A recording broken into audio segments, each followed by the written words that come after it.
Ever feel like you need, I don't know, a decoder ring just to figure out what might Yeah. be happening with taxes? hmm Well, today we're kind of handing you one because we're really zeroing in on some potential tax shifts that could be coming your way. That's right. We're taking a very focused look today at Part 4 of the Gazetted Kenya Finance Bill 2025. Why?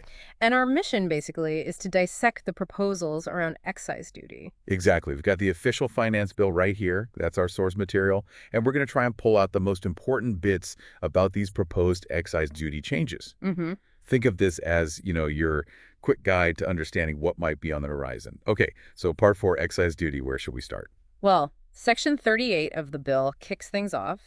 It proposes some really crucial amendments to Section 2 of the current Excise Duty Act. Okay.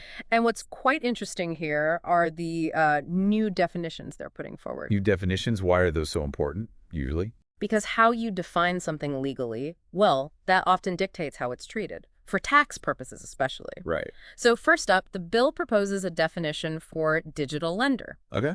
This is described as a person extending credit through an electronic medium. But, and this is the really interesting part, look at who it excludes. Who's excluded? Licensed banks, SACCO societies, and microfinance institutions. So they're specifically carving out the traditional players and focusing on the sort of digital native lenders. It seems that way, yes. It suggests they might be looking at this specific, rapidly growing segment, Yeah. perhaps for future excise duty considerations. It acknowledges their increasing role. Interesting distinction. What else? Any other new definitions in this section? Yes, there's also a proposed definition for a digital marketplace. Okay, and how are they defining that? It's described pretty broadly, actually. An online platform that enables users to sell goods or provide services to other users. Online platform enabling users to sell goods or provide services. Wow, that sounds like it could cover a lot of ground in today's world. It really could. I mean, you think about it, from the huge e-commerce giants right down to potentially smaller platforms connecting individuals, it's a very wide net. Yeah, the scope seems massive. Yeah. Makes you wonder about the potential future application of excise duty there. Precisely. It lays some groundwork. Okay, so we've got these new definitions for digital lenders and marketplaces. What else is in Section 38? There's also a proposed new subsection 3 for Section 2. This one focuses on how we interpret Annex 1 of the Act. Annex 1. Yeah. That's the tariff book for goods, right? Exactly. The proposal clarifies that for interpreting that annex, specifically regarding goods, we'll need to refer to the East African Community Customs Union rules. Okay. That includes their general rules of interpretation, which are provided in the annex itself. So basically, for figuring out how goods are classified for excise duty, we need to align with the bigger picture EAC rules. That's the idea. It aims for consistency, making sure the classification and interpretation line up with the established customs framework within the EAC. Makes sense for regional trade. Yeah, that seems logical. All right, so Section 38 sets the stage with definitions and interpretation rules. Now, let's get into the actual duties, the excisable goods. The bill proposes changes to the first schedule, is that right? Yes, exactly. The first schedule is where you find the rates of excise duty for various goods. And Part 1 of the schedule is where the proposed amendments to these rates are located. Okay, let's dig into some specifics then. What kind of imported goods might see a rate change? Well, we can start with coal. The existing rate is mentioned as 2.5% of the custom value. Okay, that's existing. What's proposed to change? Right, so then we look at things like imported self-adhesive plates, sheets, film, foil, tape, basically flat shapes of plastics under several tariff numbers like 399, 9.9, Avery point 9, yes, or 3920.9.90, and so on. Huh. Now, crucially, this excludes products originating from East African Community Partner states that meet the EAC rules of origin. There's that EAC exclusion again. Yes. And for these items, the proposed new rate is 25% or 75 per kilogram, whichever is higher. Whichever is higher. That's a key detail, isn't it? Absolutely. So if a shipment is valuable but light, the 25% value-based tax might kick in. But if it's cheaper but heavy, the per kilo rate could be more. That's exactly how it works. It sets a floor based on weight if the value is low or takes a percentage if the value is high. And that EAC exclusion seems to be a running theme. It really does. We see it pop up repeatedly in these proposed changes for imported goods. It strongly suggests maybe an intention to favor or protect intra-EAC trade compared to imports from elsewhere. Makes sense. What other imported goods are looking at potential rate adjustments? Okay, next up we have imported float glass and surface ground or polished glass. In sheets, that's under Tariff 7005. Uh-huh. And again, same story, excluding those originating from EAC partner states that meet the rules of origin. And the proposed rate for this class? It's proposed as 35% of custom value, or KSH, 200 per kilogram. Again, whichever is higher. Wow, 35% or 200 shillings a kilo. That's quite a jump, potentially. Glass is used everywhere, construction, manufacturing. Absolutely. This could have some pretty wide-ranging effects. Businesses relying on imported glass from outside the EAC would really need to factor this potential cost increase in. Definitely something to watch. Okay, what about paper products? Are there proposed changes there too?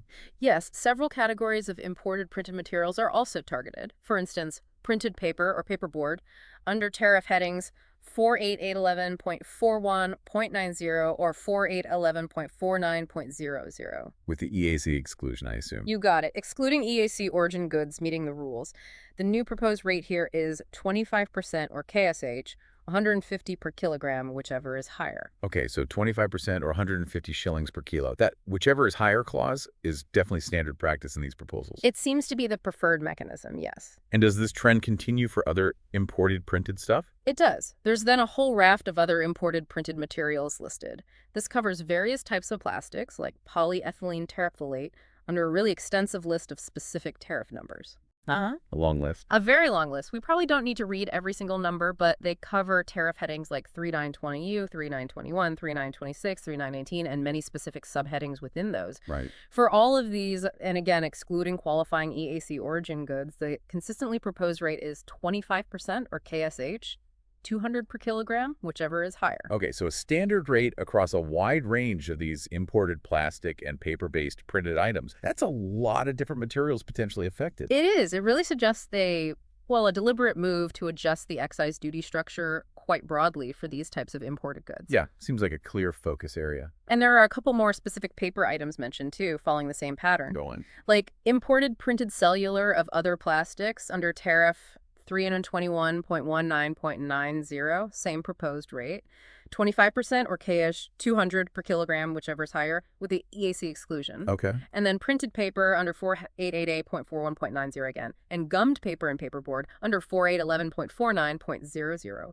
Both proposed at 25% or KSH 200 per kilograms, whichever is higher, excluding qualifying EAC goods. So that 25% or cash 200 per kilo rate seems quite common for these various plastic and paper imports. It certainly does. It appears to be the go-to rate for many of these categories in this proposal. Now, for our listeners who really need the nitty-gritty, those specific tariff numbers are all listed in the official finance bill itself, which they can check out. Absolutely, yes. The bill has the full detail. But the main takeaway seems to be that consistent proposed rate structure and that recurring EAC origin exception.